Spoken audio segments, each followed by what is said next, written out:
When we're somewhere in between, we just call me lover friend. I guess it is what it is. Hey, tell me what's going on. Yeah, girl, this may not be your favorite song. Cause baby, every week you switch up. Switch. So make up your mind and let's make love. All right, we are back. And this is going to be episode number 2 of Power Book 3, Raising Cain. Stop saying Raising Cain. I didn't say Raising Canes. I said Raising Kanan.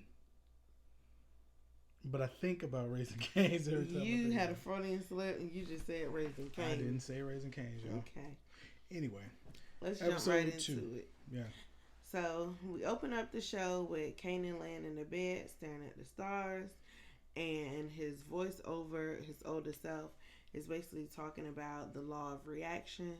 How for every action, there's an equal and opposite reaction. We see him get up, eating breakfast at the table with his mom, getting ready for school. And he actually ate the breakfast. You talk about that shit all the time. Like, Brittany always talking about how in movies or commercials and things, they always be coming out, I gotta go, mom, can't eat breakfast. And then they grab a piece of toast, put it in their mouth, put the backpack on. But she done made this bacon, eggs, toast, pancakes, pork chops, all that shit. Like, you was Can't just take a bite out of his toast and sip some orange juice, throw his book bag on and walk out the door. The little things you notice. He leaves to go out the house to go to school. He sees a shell of one of the bullets that was shot at him on the ground and kind of picked it up and I guess mulling over in his mind like, bro, I could have really died. You missing parts. What she was like, I miss? You gotta remember his mom was telling him, Kanan, now that you're in this, you gotta keep your head on the swivel. Mm-hmm. Very important because she literally just said it. This fool goes outside, start daydreaming over a bullet shell, and next thing you know, a car come creeping down the street. I'm like, oh Lord, he about to get shot at again in broad daylight. Yeah, I mean, he shot in broad daylight, so this is true. You never know, but it wasn't a shootout. It was the good old yellow pages. You couldn't tell his mama that wasn't gonna be no drive-by. Oh, she came out there, Kanan, and then he gonna look back. It could have been gone. It could have been over with right then and there. Right. And then she's talking about, I'll just take you to school. Why didn't you do that in the first place? Are we forgetting that you have a hit on your head right now? Like, there's money on your head right now, Joe. They're in the car and they're talking, and she basically like, look, I told you to keep your head on the swivel. You acting like you not scared, you don't care or whatever. Shit, sweet. And he finally admits like, I am scared. And that was pretty much the depth of that conversation. I'm like, okay, so maybe he is scared. And he's just trying to, act tough or whatever. He gets to school. He sees Davina, don't get no Mina Harrison, fighting some girl. We found out that it's another girl that Bugs Bunny was allegedly with the night before he died. And they were going at it. So much so that, security had to come and break them up. And even after he grabbed her, she got one little sucker punch after the girl said, I was with him the night before he died. And that ain't sit too well with her. Triggered her. Marvin and Lou, and basically Rock, they're in the diner and they're talking about different ways that they're gonna have to start moving now, being that they lost some of the blocks and that the situation with Kanan is happening. They trying to lay low. So Marvin basically is telling them his plan. He was trying to help them set up a new spot, but in a place that was unreliable. So they were like, nah, we ain't gonna mess with that. Of course, Lulu, he knows somebody that probably somebody he was trying to get at. Yeah, I'm about to say he knows somebody. Probably somebody he was trying to holler at. Did we talk about it last time how this is the same guy from Snowfall? I don't think so. How is he like technically the sex symbol now of the show, basically? They cut his hair.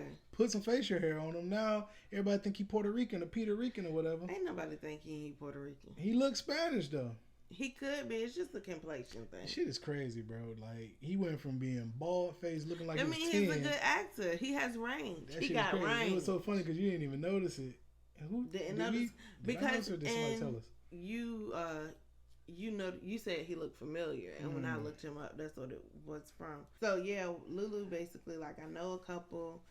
They got a bodega basically, and they looking to get into some stuff, so we might can use them. And Rock kind of takes that into account. Kanan steps to Davina when he sees her at school sitting in the principal's office, and then we meet Patricia, which is Davina's mom. She came in there looking all disheveled and just, I don't know. To be honest, it's typical single black mother behavior, in my opinion. I think she, because my mom used to come to the school like that every time and be like, I know you ain't got my ass coming up here when you know I'm trying to get some rest before I gotta go work. I think she holding on that drugs. Damn coat that ain't got no damn buttons like this and shit. And get your ass up. I'm about to tear you up and I'm gonna bring you back. That was my life. You need to. She didn't look crackish. She didn't look crackish to me. I didn't say crack. I said drugs. I mean, granted, it's the 90s, so it might have been crack. But she didn't look like... I feel like in movies, when you see a single mom coming up there to get their kid in the middle of the day, they got a uniform on. They either work at a hotel, they work at a diner. She didn't look like she had a uniform, a nurse's uniform. That's because she wasn't at work. But sometimes you got to understand, babe. Like, some parents used to work third shift or something like that, so they sleep through the day. This is the time where they can get some rest, and then they got to go in at work later on that night. So it wasn't the fact that she was coming off from work. That's when you have your uniform on or something like that. Would you just think she'd be in her uniform all day like the goddamn, what's the fucking group called? The YMCA niggas, what's that shit called? The Village People? The Village People, just walking around in fucking uniform all day. What is that? Young man.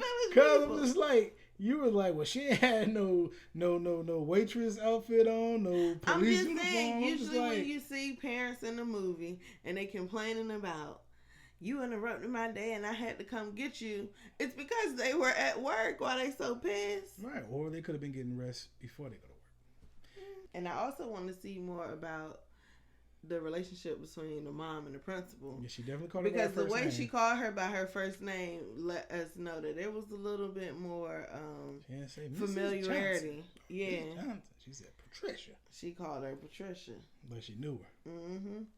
So we'll see about Patty! I'm about to turn into Patty. So next thing we see is Unique meeting with Rock at the cemetery. And basically she is asking him like, yo, I thought you said you took, the hit out on my son. Just double checking because that morning like really shook her. And he was basically saying like, yeah, I told my boys like, we dead in it and standing down, but he was like, the streets need a body. I can't tell just, I can't tell his family. I'm about to say his family and other friends not to have, their version of street justice. So you can kind of see Rock's face like mulling over that, agreeing with him because basically trying Unique, to basically, I'm about to say Unique been telling her the truth the whole time. I feel like their relationship is weird. Like, he's the reality check that she always needs. Whenever something is about, not something about to happen. When she gets into her emotion back. Yeah, whenever they meet up and she tries to, I ain't gonna say go against the rules. Level with emotion. Yeah, he remind her like, this ain't that kind of game. And she probably wouldn't ever level with emotion had her son not, be the cause of everything or the tension or whatever. But you know what I'm saying? Yeah. Because she hasn't struck me as the type of, I guess you could say, boss that generally leads with emotion. She probably is absent of emotion majority of the time on purpose. But with your son, you can't, like Unique said in the first episode, you can't really cut that umbilical cord. You can't cut it, exactly. Side note, this nigga Joey Badass is playing the fuck out of this role. He be acting. This nigga, like, he never had a bad role. Like, thinking about it. Never. How many roles he been in? I done seen him in at least one in which 3 he or played 4. himself. Oh. Well, he got another movie, like, it's a little short, but I forgot what it's called, but it's something. Was he in a movie about the dude playing basketball that's on, like, Amazon Prime or something?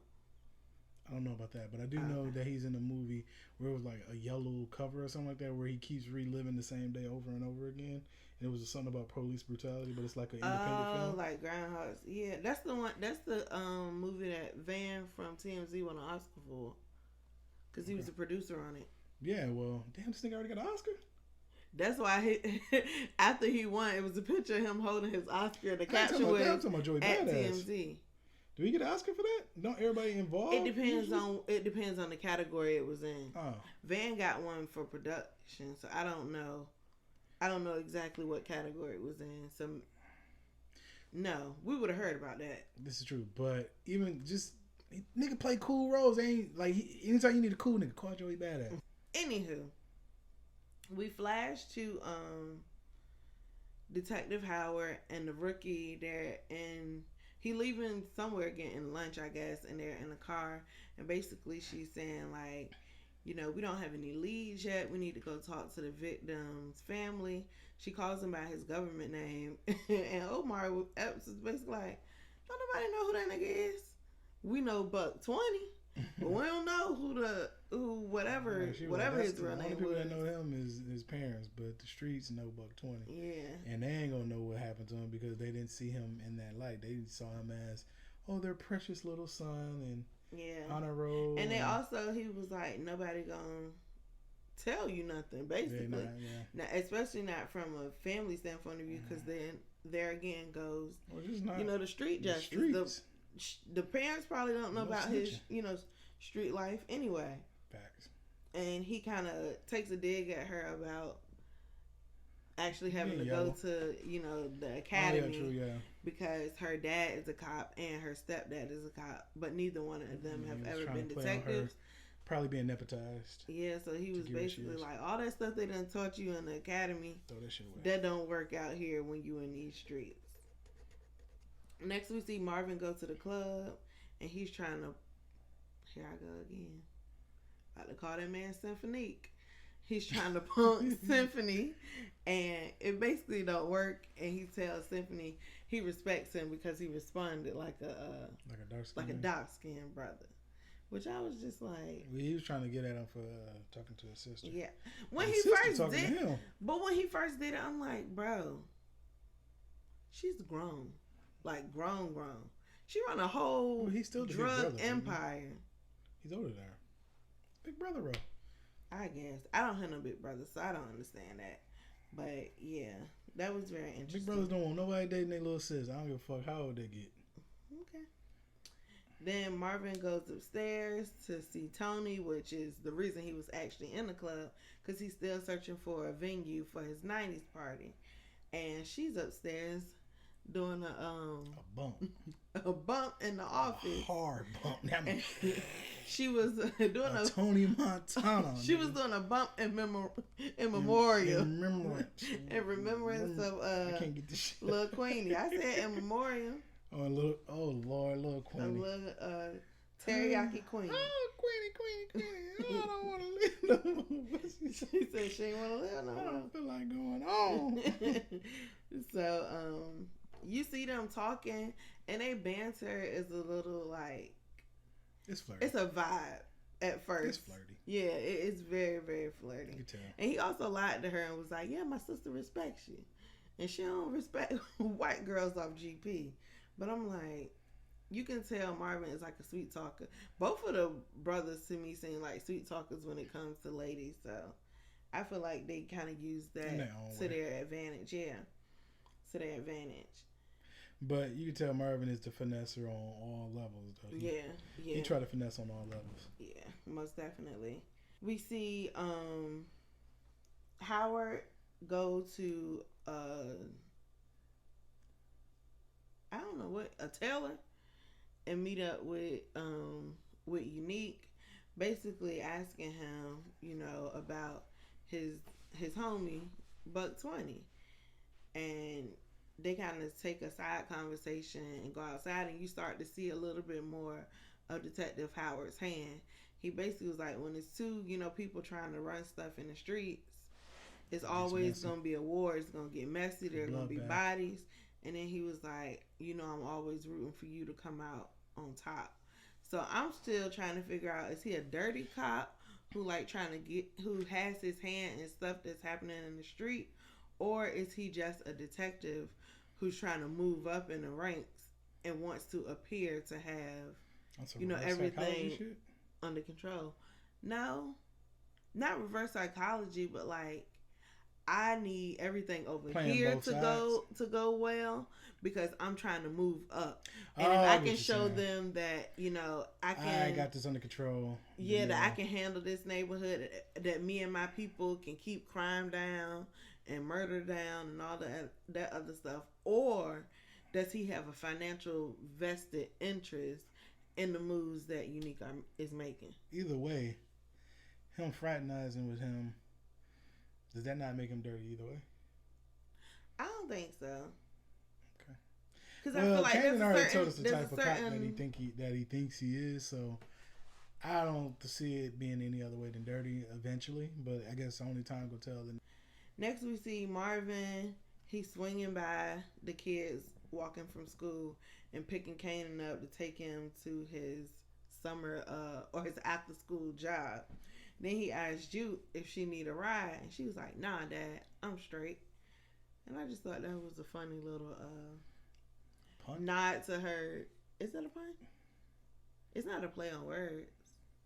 It was just a nod to. It was like a Easter egg nod to her sexuality. Like, in my opinion, I think it was put there on purpose because there's so many ways she could have answered that question. She could have just said no, or I'm good, or I'm okay, or I'm alright. But for her to say I'm straight, I feel like that was like the writers kind of tipping their hat to the audience. Yeah. Next, we see Rock and Lou bump into Derek and Famous outside of the bodega of the Colombian couple. And Lou is basically telling Famous, like, tell your sis Jessica I said hello. He's trying to pretty much flirt with his sister through him. And Rock Famous don't want no parts of that. Not at all. He trying it. Well, she don't like that. He was like, she don't eat cereal. Fuck about what she like. I'm saying, say what up to your sis for me. He's like, alright. He already knows it's going down. Lulu start to get kind of hostile, and Rock like, he's a kid. Like, calm down. It's okay. And I think that's the first time we seen like lose temper. Yeah. Like we seen a little of how he usually cool and quiet and laid back and speaks when he needs to, but that showed us a little bit, that he can get a temper. A little fire. Yeah. Then Rock asked Derek about his brother, and he basically is like, "Yeah, my brother." We got okay. Who the fuck is Derek? You knew exactly who I was talking about. I do now, shit. But that's what they said when they first introduced him. D-Wiz. He didn't call him Derek. I mean, he didn't call him D-Wiz. Yes, he did. The first time I heard his come name, up with D-Wiz from? I heard it in the first episode. The first time I heard his name, him and I being thought he called said, by name, I thought he was saying Derek. D-Wise the whole time. Who's D-Wise? That's what I thought Kanan was saying, because you got that 50 talk or whatever. So I thought he had said D-Wise. And then when I heard his mama kept calling him D-Wiz, I'm like, oh, it's D-Wiz. His mama named him Derek. I'm going to call him Derek. Whatever, man. Whatever. Rock asked Derek about his brother. Basically, Derek was like, I'm starting to think that my mom liked him better in jail. I mean, like it better when he's in jail because at least you know where he at. So I start mulling in my mind like, okay, earlier she had that look on her face when Joey was telling her that they need to have a fall guy. Now she's asking Derek about his older brother who we know has been to jail. So I'm like, maybe she's going to set up the brother somehow to be the fall guy and send him back to jail. The whole time I wasn't thinking that. Well, I did for one moment, but then I was like, somebody got to die. Because it's fucking Power, so it can't just be somebody go to jail. Granted, they did that a couple times in Power, where they would just go to jail. They wouldn't die. Rotimi, for example. Oh, yeah. But then he died in jail. Like, whole time, so somebody died. But, yeah, it's Power, so somebody got to die. They walk into the bodega after the kids walk off, and we meet Argentina.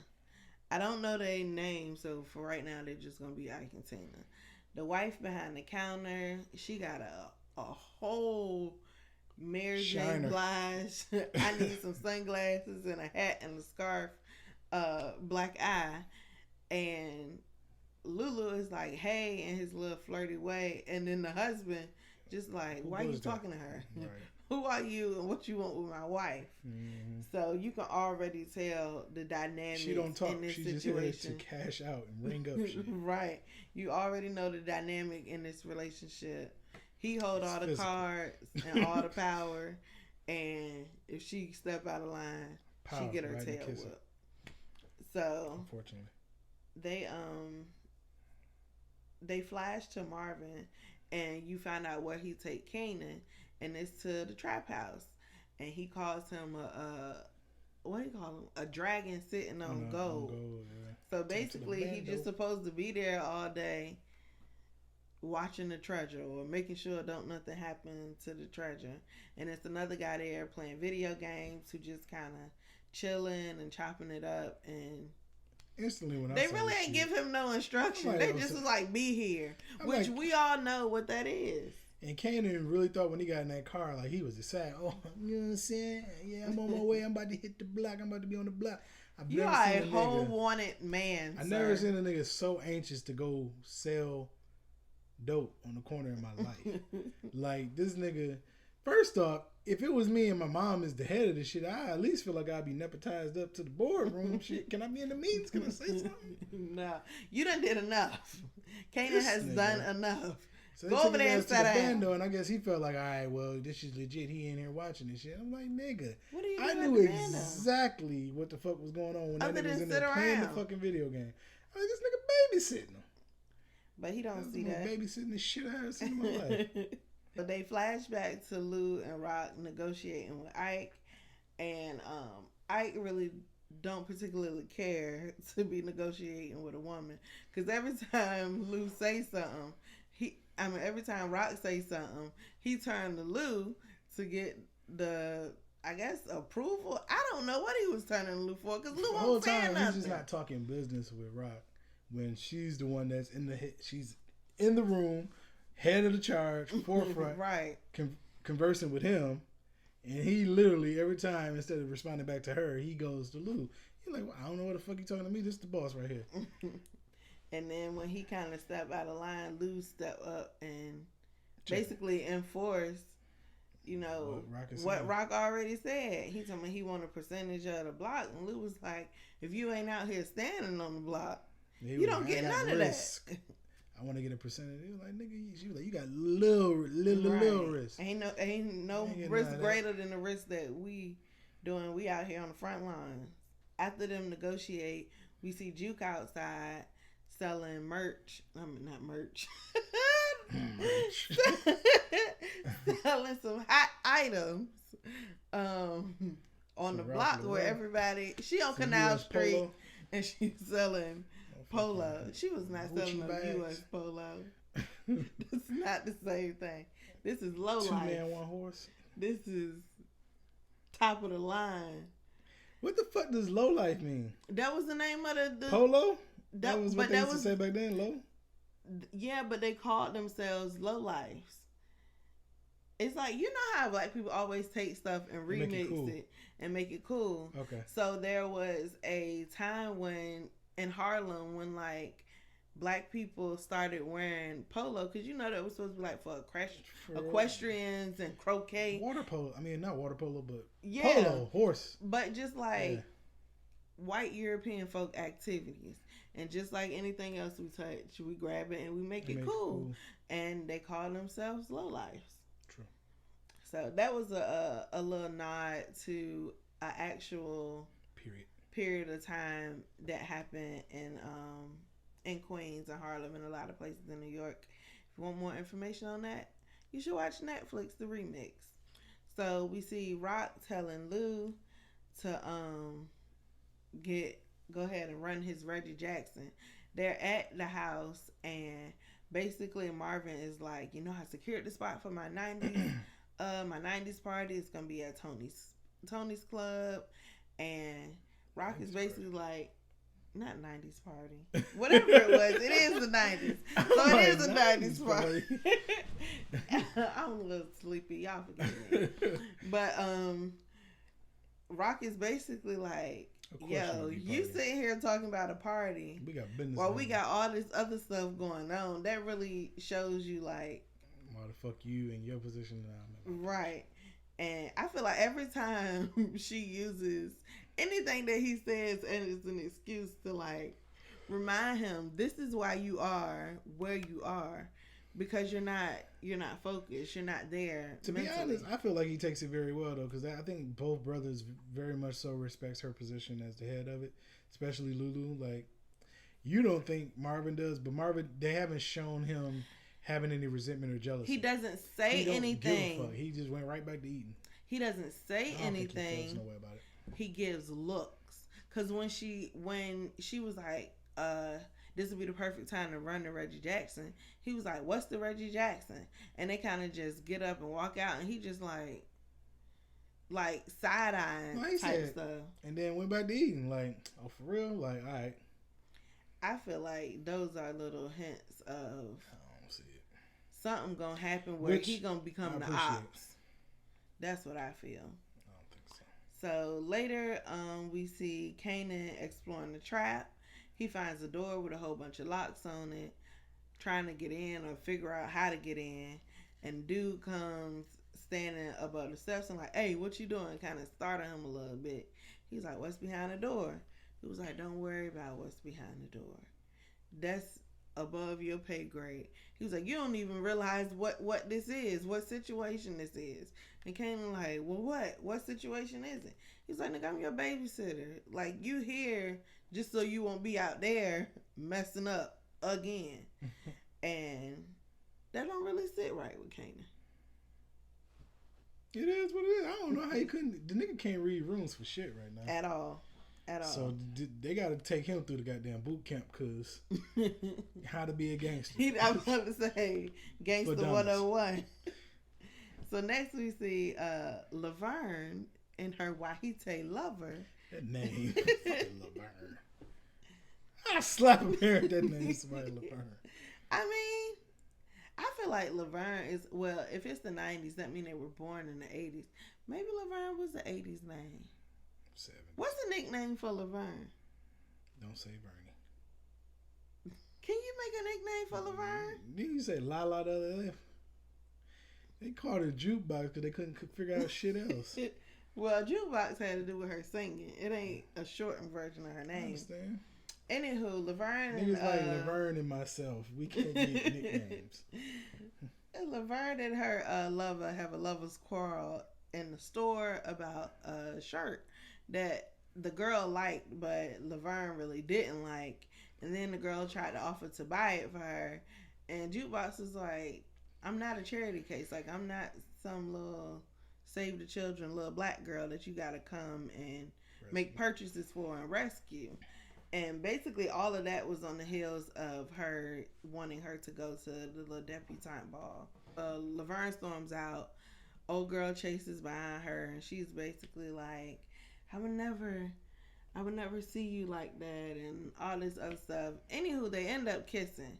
And I was confusion because I'm like, you wouldn't kiss her on the rooftop when it was just you and her. But now y'all out here in the middle of Manhattan or wherever y'all at in this part of town where people can see you, and y'all having a full-blown makeout session on the corner. It was just weird. And I just knew that they was going to pan back and somebody was going to see. Lord. But stuff can't be that typical, babe. I don't know. I just was confused. Straight to DVD movies too much. That love a good straight to DVD movie. So the next scene we see Rock getting ready. She got her little outfit on. She listening to her music. She getting herself together, putting her earrings on. And Kanan comes. Symphony. Shut up. Kanan comes in. He like, yo, you had me at the trap house to be babysat, and she was like, yes, and for other reasons. And she started to tell him about like when she was pregnant with him, how his dad, DEFCON, had her at the trap house, basically, one, because she was pregnant, and two, to see if she would follow orders and not give him no lip, which is a lesson that Kanan failed. And he like, oh, Oh. He hit us with the wire meme. So she was like, yeah, basically, you failed your test. I'm about to go out. You stay here. Matter of fact, I got a bootleg copy of what movie was it? New Jack City. Call up D-Rec. D-Rec? D-Ray? What you about to call that name? D-Rec, that's the DJ from Wild 'N Out. You told me to call him by his nickname. Now I can't even remember. Call him Derek. She told him to call, what's it, D-Y? D-Wiz. I'm about to say D-Y. Call D-Wiz. Yeah, damn it. I can think. G-Wiz is Christmas. D-Wiz. I can remember that. Okay. So she called D-Wiz. She didn't. I'm just confused. You said it right. No, I said so. She called D-Wiz.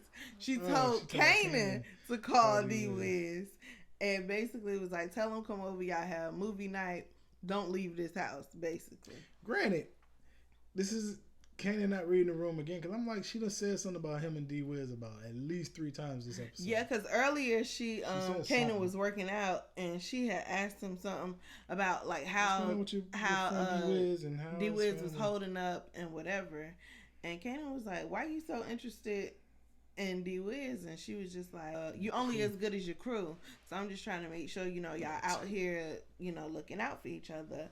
And earlier that day at school, after the fight, we saw D-Wiz basically talking to Kanan about Kanan was talking to D-Wiz about not talking about what happened because he was kind of walking around like puffed up a little bit after, and people, the streets is talking. So after that, we see D-Wiz walking, I guess, towards Kanan's house, and then Lulu comes and scoops him up, and he like, "Yo, where you going?" He was like, "I'm going to meet Kanan." He was like, "Oh, Kanan ain't tell you? He about to be at 90s Truth, and I don't know the name of the club. He about to be at 90s Truth, and this is a change of plans. We gonna meet him up there." And he like, "Huh?" Bro, that nigga that plays D-Wiz always has his face confused. Yeah, and it's funny because he played in something else and it was the same damn face. I'm like, does this nigga, how did he get booked? Like, because they need him to be confused, and if he good at being confused, then that's it. He Confucius. So that's happening on one side of the street. Meanwhile, on the other side of the street, there's a bus letting its passengers off. Who happens to be a passenger? Jupe. She stands on the corner and she watched their exchange, and she sees Derek get into the car with her uncle and drive off. And I guess she didn't really think much of it, or she knew something might have been, askew. Well, that's weird, but that ain't none of my business. And she keep it going. We see Kanan at the house kind of fiddling around, waiting for D-Wiz to get there. He happens to look out the window and he sees Davina, and she's outside walking her sister in the stroller. They have a little exchange. The shit is weird as hell. Granted, she is logic behind it, but who the fuck out with a stroller this late at night? The baby won't sleep. When the baby won't sleep and you want to sleep or you want quiet, you'll run a wash machine and sit her on top of it. You'll put her in her car and take a drive. She ain't got no car. So the least she can do is take a walk around the block. Davina is still kind of messed up over Buck 20's death. She talks about how there was an article written about him in the paper and that his whole life was basically summed down to 4 lines. After they talk, you see Kanan go back in and he's kind of reading the paper and reading that article that Davina was telling him about. Not really saying much, not really looking too concerned to me. I felt like it was just more of a let me go see what they wrote type of thing than anything else. I feel like he still was trying to shoot it well. He's trying to shoot his shot without shooting his shot. But he's trying to develop a coldness because, like you were saying the other day, he showed a little bit of emotion and concern about what happened, but then he can't be too concerned because then he'll be swallowed up in guilt, the emotion of it all, because he's still a kid. Yeah, and I think he doesn't want to be swallowed up in guilt because he knows if this is the life that I want, sometimes I might have to take a life, and I can't feel guilty and I can't feel bad every single time I do something that had to be done. That has to be done, right? We flash to 90s Truth, and we see some very triggering activity. Not even necessarily triggering, but just some strange activity. Very strange activity. I mean, it could be triggering for some. We see Lou talking to this girl who happens to be a sex worker. He peels her off some money, calls over D-Wiz. I mean, did I say right? D-Wiz. And basically sends them off to the bathroom. And what happens in the bathroom happens in the bathroom. We don't gotta get into that. Next we see Rock at Symphony's house, and he stays in a high rise, and basically he's talking to her about like the history of high rises in Queens. I'm realizing this is going to be his role. He's going to be the guy who's going to break down how New York was. What is the word? Gentrified? It's not gentrified, because that wasn't gentrification back then. Yeah. It wasn't gentrification yet, but it was how the housing projects came about. Yeah, that's what they were mainly talking about. How it was intended for one thing, but turned into something else. The projects in the ghetto. Yeah, I think. But I think that might have always been the intention, but maybe. I think he's going to be like our key to some kind of legitimacy within their operation. Outside of his purpose and the purpose for Rock, I'm more so talking about his purpose in the show, as in he's going to be the guy who's going to give the nod to the history, to educate okay. Like his character. Gotcha. Little known facts about New York, kind of. Gotcha. Because as you know, with 50 being from Jamaica Queens, he has a certain love for the city, or whatever the case is. So it's like, I want y'all to be fully invested in knowing my city. Yeah. So it's throwing that little Easter egg out there, I guess you could call it, where it's like a nod to the history, where you want to be like message at the end of it. Yeah. You know what I'm saying? I just thought about how, like how in The Chi, the city is a character in itself. I think this show is trying to make the city a character as well, in a way that the first two powers were in New York, but it wasn't about New York. Yeah. So, yeah, I'm so churchy, but I was like, I'm interested in seeing a little bit more about that. We see Marvin get in a fight at the club with some dudes online who disrespected Tony, and of course, she was smitten. She never had anybody defend her honor. He being hemmed up by the cops against the wall, and she kissing him. And I'm like, well, at least we know you're going to get bailed out. I was thinking the same thing. Like, at least we know he's going to get bailed out. With that white money. That bail money, boy. The 90s truth money.